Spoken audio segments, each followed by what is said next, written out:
இன்றைக்கு நாம் காண இருக்கும் பாராளுமன்ற தொகுதி சென்னை வடக்கு. இந்த தொகுதியில் உள்ள மொத்த வாக்காளர்களின் எண்ணிக்கை 16,87,461. சென்னை வடக்கு பாராளுமன்ற தொகுதிக்கு உட்பட்ட சட்டமன்ற தொகுதிகளாக திருவொற்றியூர், ஆர்.கே. நகர், பெரம்பூர், கொளத்தூர், திருவிக நகர், ராயபுரம் ஆகிய தொகுதிகள் உள்ளன. இந்த தொகுதியில் கடந்த 2019ஆம் ஆண்டு நடைபெற்ற பாராளுமன்ற தேர்தலில் திமுகவின் கலாநிதி வீராசாமி வெற்றி பெற்றார். இவர் முன்னாள் திமுக அமைச்சர் ஆற்காடு வீராசாமியின் மகன் என்பது குறிப்பிடத்தக்கது.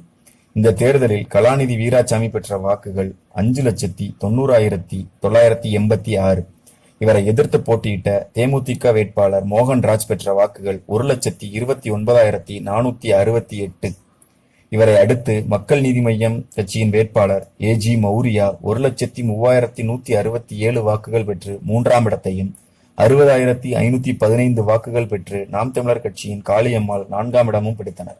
இதேபோன்று 2014ஆம் ஆண்டு நடைபெற்ற நாடாளுமன்ற தேர்தலில் தனித்து போட்டியிட்ட அதிமுகவின் வெங்கடேஷ் பாபு 4,06,704 வாக்குகள் பெற்று வெற்றி பெற்றார்.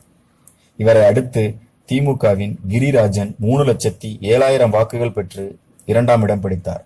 86,989 வாக்குகள் பெற்று தேமுதிகவின் சவுந்தரபாண்டியன் 3ஆம் இடத்தையும், காங்கிரஸ் கட்சியைச் சேர்ந்த பிஜு சாக்கோ 24,190 வாக்குகள் பெற்று 4ஆம் இடத்தையும், 23,751 வாக்குகள் பெற்று சிபிஐயின் வேட்பாளர் 5ஆம் இடத்தையும் பிடித்தனர்.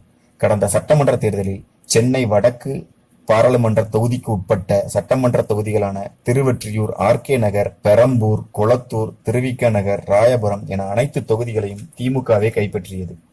சென்னை வடக்கு தொகுதி எப்பொழுதுமே திமுகவின் கோட்டையாகவே திகழ்கிறது. கடந்த கால தேர்தல்களை ஒப்பிடும்போது இந்த தொகுதி திமுகவிற்கு சாதகமானதாகவே தோன்றுகின்றது.